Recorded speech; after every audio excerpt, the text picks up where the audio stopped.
Yes. Mr. Saud, yes. But we have to start, okay? So welcome everyone and good afternoon, and thank you for joining us for this free webinar about the ESG reporting. My name is Osama Alhuzebi, and I proudly serve as the Sustainability and ESG Manager at QTC.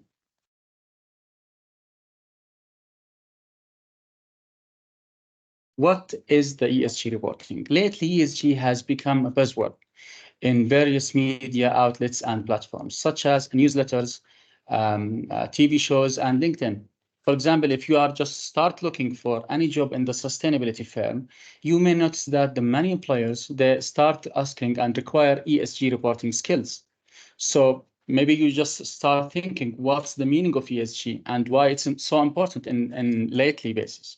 ESG reporting refers to the process by which companies measures, document, and publicly disclose their progress toward achieving environmental, social, and governance objectives. So the E, it's for environment, S for social, and G for governance. This is the three pillars that ESG reporting working with.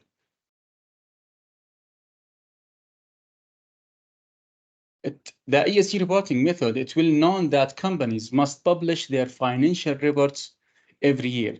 In annual basis, any company just in the listed stocks, they have to publish the financial reports as annually basis, so that investors can evaluate their investment risk. Companies are also blamed for being the major cause of environmental pollution.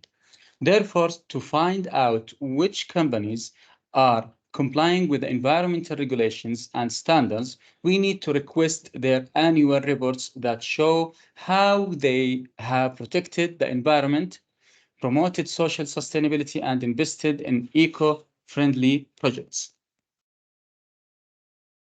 And the three pillars, as we said before, the environmental measures such as a waste production and resource utilization, social measures such as gender pay gap and community investment, and the lasting metrics for corporate governance include fraud incidences and CEO compensation.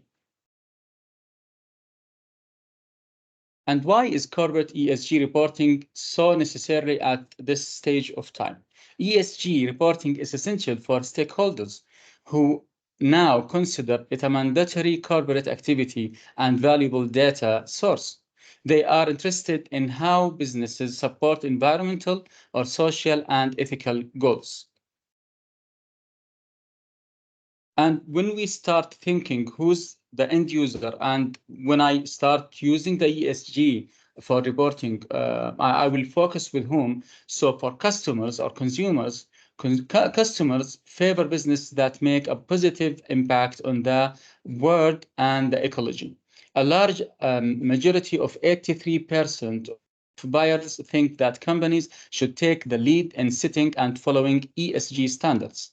And for the employees, who's just sitting inside and working inside the company, the most of the employees prefer to work for the organization that have ethical values.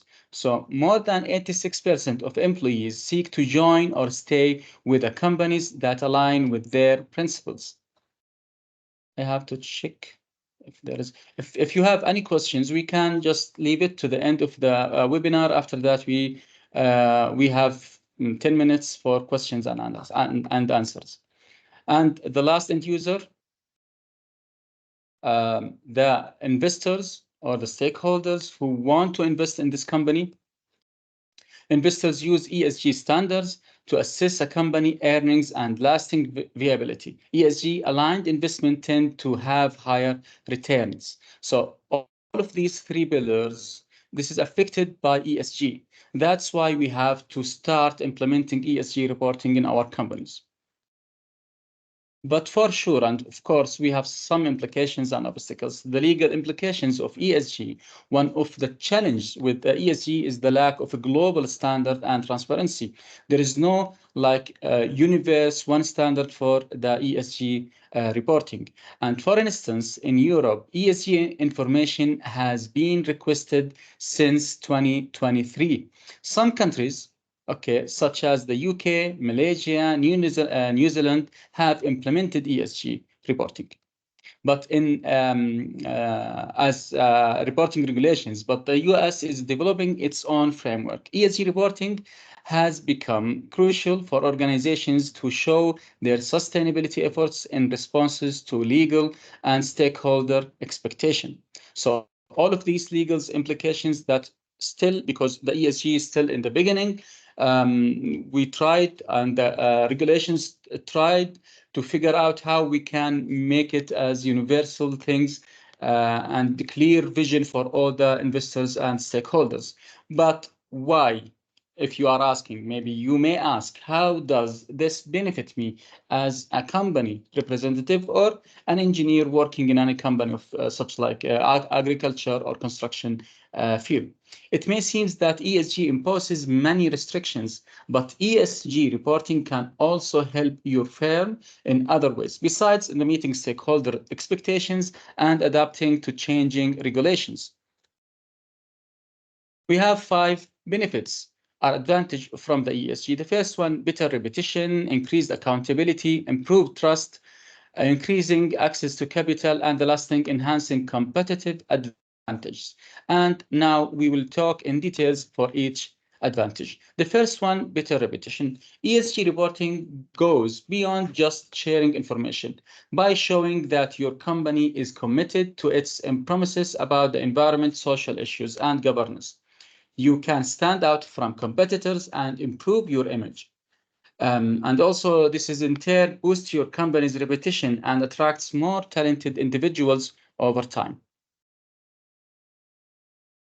On the other hand, for increasing accountability, ESG reporting is like responsible guides for your company. Inside your company, it helps everyone remember to work toward ESG goals. For example, reducing waste or being fair to everyone outside your company. It makes sure others, like partner or stakeholders, also stick to their promises for a better and responsible business world.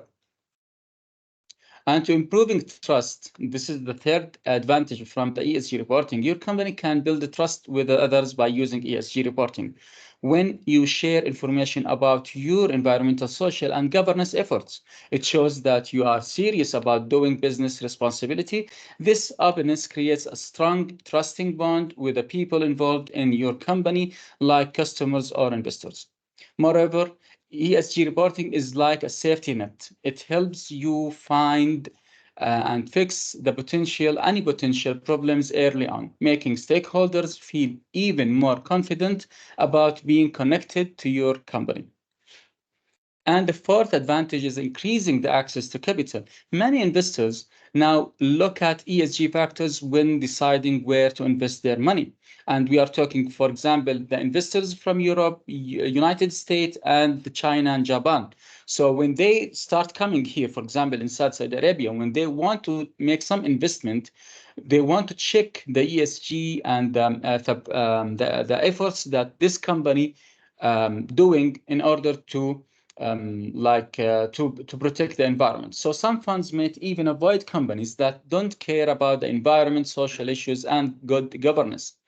If your company is open and takes the lead in reporting on its ESG efforts, you should catch the eye of investors who want to support businesses that care about social and environmental responsibility, and being transparent about your ESG actions may just help you to attract investors looking for socially responsible opportunities. And the last advantage, to enhancing competitive advantage. How we will do this? By making ESG reporting a priority. You set yourself apart as a leader in sustainability and social responsibility. This is especially important in industries like cars and buildings, where ESG matters a lot for emissions, for example. When you report your ESG effort, it makes you different from other companies. And people who care about ESG are more likely to choose your products or services. It also makes your brand look smart and caring about the future and being responsible in the eyes of customers. Maybe someone start asking how we will do this. What's the procedure to do this. So we have many procedures and many standards, and today we will focus on 6 or 5 standards in order to make reporting for ESG. Now that we know how important it's for companies to report on ESG, let's see how it works in real life. This means looking at the systems and rules companies follow when they talk about ESG. These rules called ESG reporting standards, okay, basically tell companies how to keep track of and talk about their efforts in things like taking care of the environment, being fair to everyone, and making good governance and business decisions. These standards help make sure that when a company says they are doing good things, they are using the same rules as everyone else. So we can compare and understand better. So that's if I have 4 companies and I want to check the efforts from each company, which one is making the good efforts for regarding the environmental or social or at least governance. So the standards, the universal standards that we will study, this is the basic for our study. And they give you a clear list, okay, things to measure and report of or on for your ESG efforts. This makes your ESG reporting easier and helps make sure the information is accurate and makes people trust that you are doing what you say with your environmental or social and governance goals. And let's take a closer look at 5 ESG. Now it's 5 ESG reporting standards that we will talk about today, and I will just make it shortly with the generic data about each standard. Okay, we will not go in details for each standard. The first one and the most popular one, the Global Reporting Initiative, GRI, and I'm sure most of you during the LinkedIn just looking for any type of job found the GRI certificates that offered from the GRI certification. And the GRI, it's established to the first and most generally accepted guidelines for sustainability disclosure. It's the most popular one, and the mainly in Middle East, the majority of companies, they are using their GRI standards. They have some standards, checklist, questionnaire we have to follow in order to finish our ESG reporting.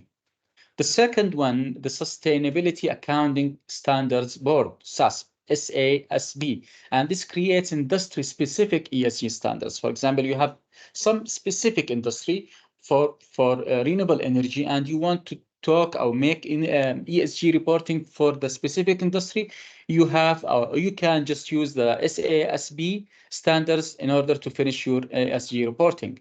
The third one came from Europe, the Task Force on Climate-Related Financial Disclosure, TCFD. This provides recommendations for climate-related. So it's a focus on climate-related financial disclosures, the type of projects and the type of actions, what they will affect the climate change that we have today. And the last one, or the previous last one, the Global Real Estate Sustainability Benchmark, or we can say it GRESB.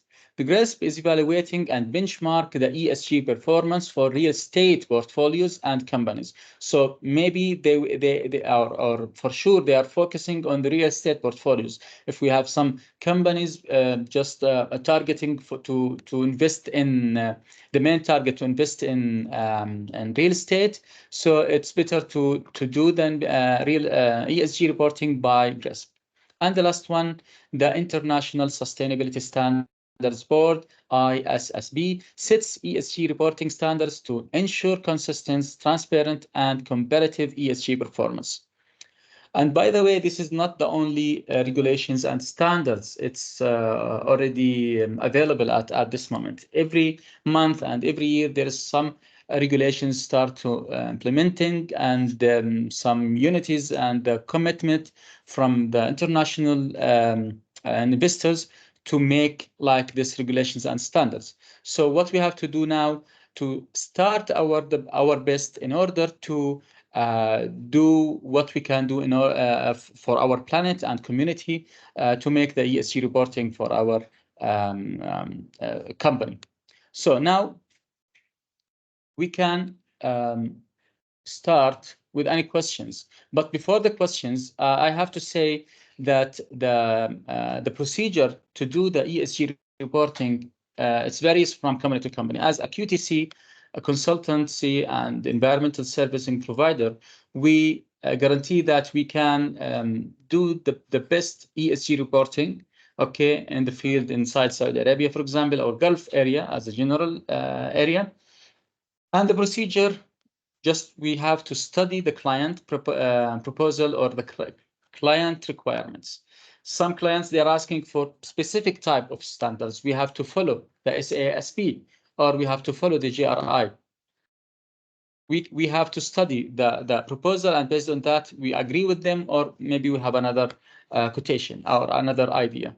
And on the other hand, we have some questionnaire to sit with the company CEO and the company stakeholders to check their ability to provide us with the information, because the information, it's very important. 4 months of the work or 5 months of the work to prepare the ESG reporting. The 90% of the time or duration of preparing the ESG just go with getting information from the client. It's very important to be more collaborative between the two sides, because many companies, they just think, okay, once I assign this task with the client, the third party, so I'm free. I can remove this headache from myself. No, it's very important to sit together, because the information that I will get it from your side, it's very important and should be accurate. It's not like generic information from the website. No, I have to study the regulations inside the company, the policy that sits inside the company, the employees policy also, how the gender-wise inside the company, the regulation for wheelchairs or any type of employees that maybe come inside the company, or what type of investment that you are asking for to make the company investment more bigger and more. Maybe you are involved in some waste pollution investment. So this is very difficult to us to prepare ESG and to make the report with all of these side effects that you are doing. So let's us talk with you and make some quick questions and answers that came from your side. If you have any questions, I'm ready to listen.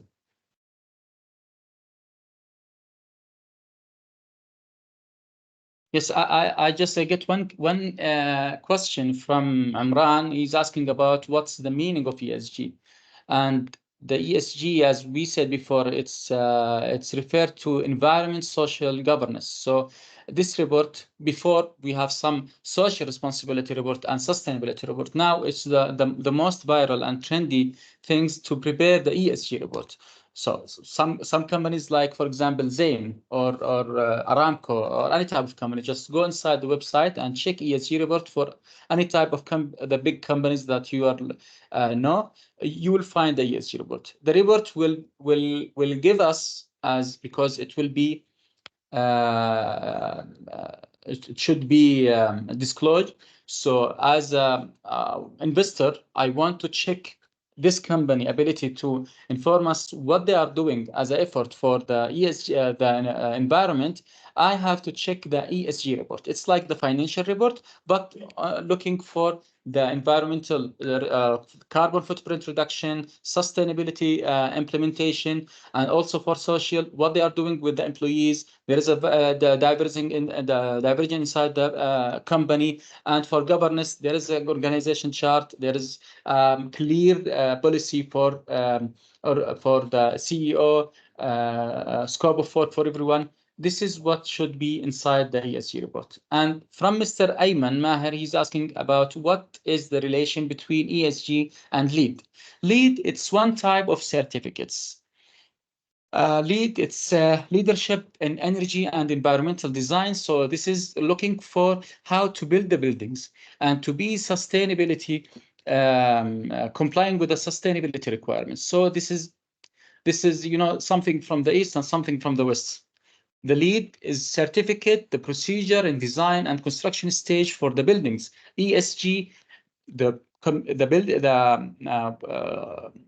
The company, it's already exists and it's working. There is operation, and the company owner, they want to publish their efforts to the world that we are doing our best in order to make reduction for carbon, to make good regulation inside the company, and to take care for our employees. How they will do this? By ESG reporting. Now it's an optional, but in the future it will be a mandatory. And Saudi Arabia is going with to be everything mandatory. Believe me, this ESG, the next stage of sustainability and the next stage of work will be the ESG.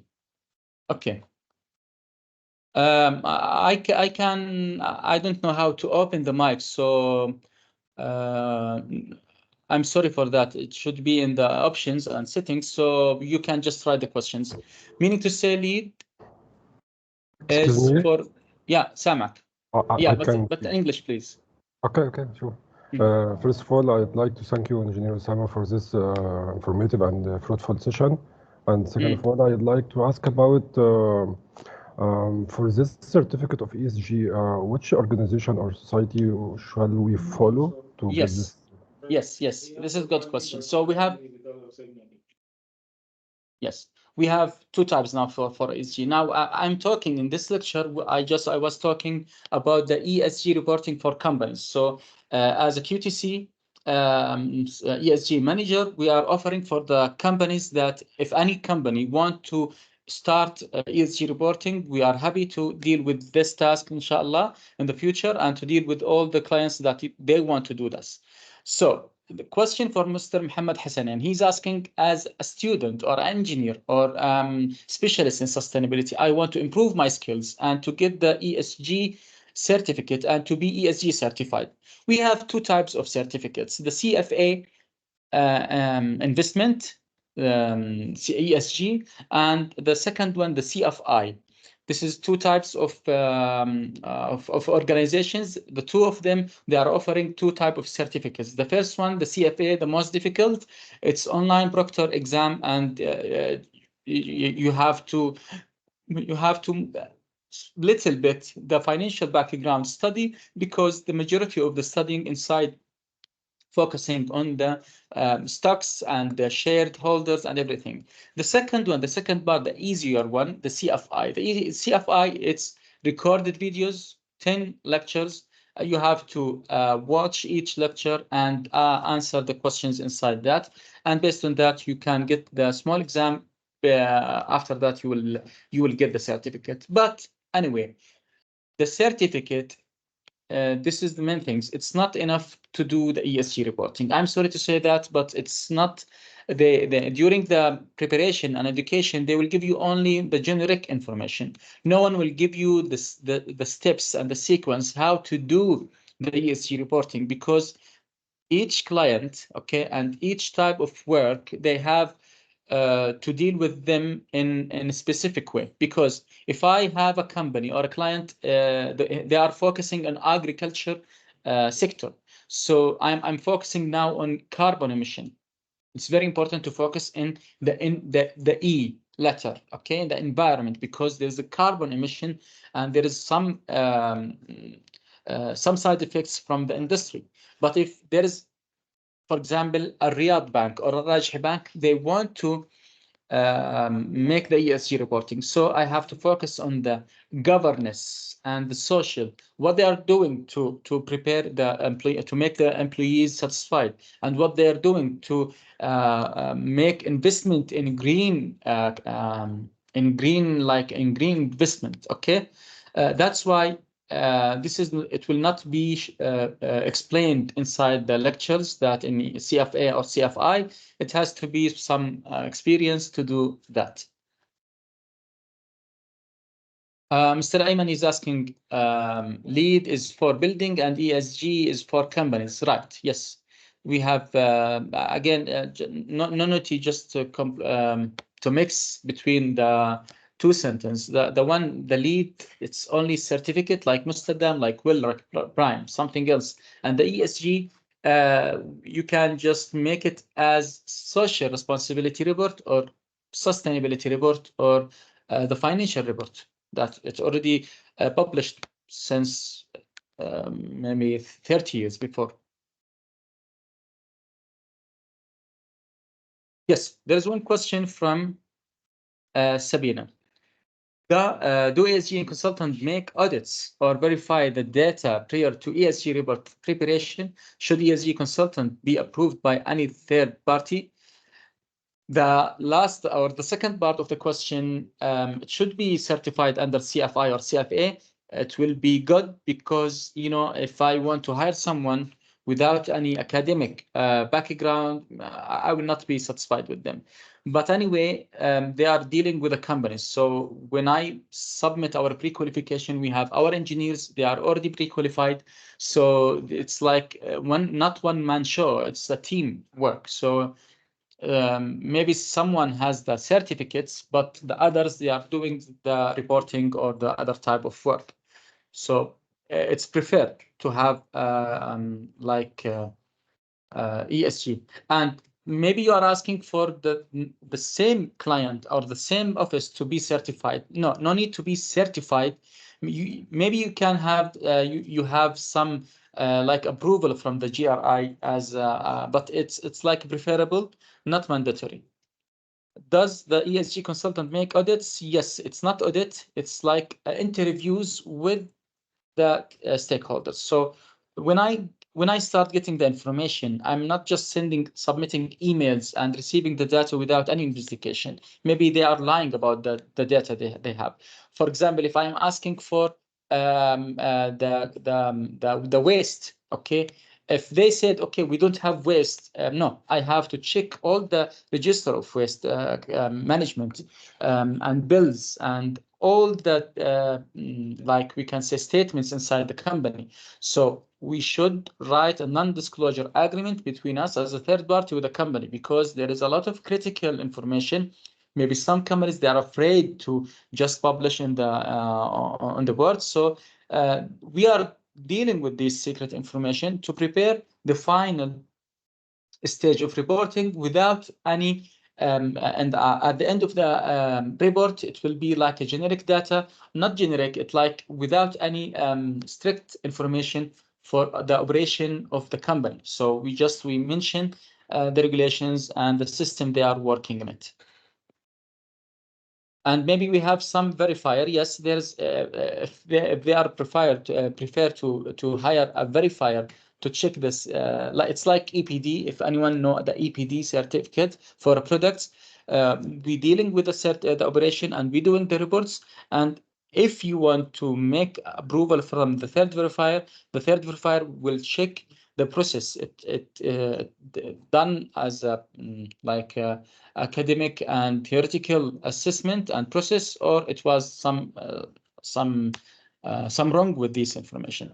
So yes, maybe we can. There's another option to get to hire a third party verifier.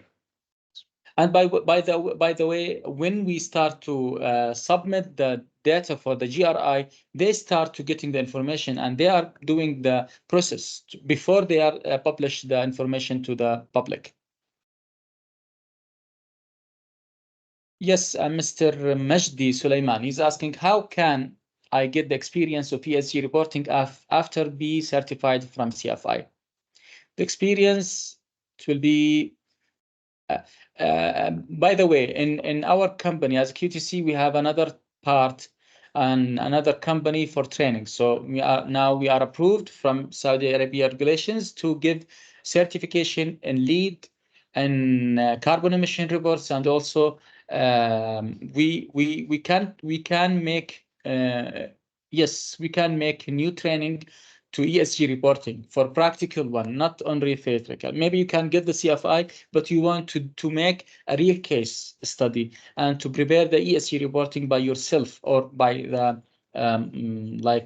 most experienced one. So this is an idea, and thank you, Mr. Majdi. Maybe we can start to doing like this. And I believe that many of candidates, they want to, and they have to, they're looking for something like that, to getting some experience and practical experience training. Yes. Any question? We have only like 2 minutes.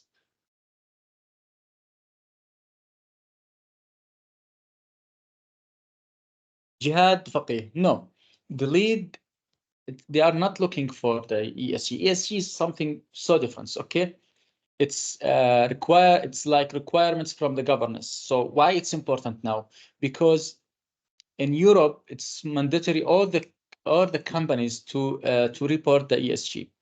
In China and Japan also, it's very important. USA, it's so difficult because they are working as a federal, so there is no like a generic code for to all the USA cities. But in Gulf area, especially in Saudi Arabia, because it's like petroleum company, so now they start to looking for the ESG reporting. The ESG for investment, for organization, not for the buildings. It's very important, and it will not affect the points for the lead. Yes, the activities in social and governance. The social one, we are talking here about the employees that are working inside the building or inside the company, the diversity of them, the women work share inside the company, how many women they are working inside, and disabilities, and also the rate of the salaries. It's like satisfied with everyone, like the duty of the work, scope of work, everything just inside the social. The governance, the regulations that the policy that we are looking for, and we are dealing with the government, okay? How we are following, for example, some of companies, they are not looking for the ISO. They are not caring about the ISO. So if you are looking for the ISO, get the certificates from the third-party approval organization. It will be give you most points with the ESG. Okay, Mr. Tariq Ashur, he's asking very correct answer. What forces the companies to do ESG reporting? Why I have to do ESG reporting? Again, it's not a mandatory. It's an optional, but in order to work and to get investment from outside. Now, for example, because I'm working here inside Saudi Arabia. Saudi Arabia, they are looking to get investment from outside. More, I forget the names. For example, the Morgan business or any like any organization just want to invest from USA, from Europe, from East. If they want to looking for any investment opportunity, the first thing they have to asking for two things. The first one, the financial report. What's about your money? What they are doing for money? How you the profit you are getting, the taxes, everything. The second thing, the ESG report. The trend now in the whole world that to make reduction of carbon footprint and to go on a green investment. So if I have two companies, one with ESG report and they are active in environmental, social governance activities, and one without, and the same sector they are offering. So the investors from outside, they will start working with the other one with the ESG reporting. So this is the investment, or this is why we have to do it. It's simple thing, and it will make you more repetition and give you bigger chances to get investment from outside.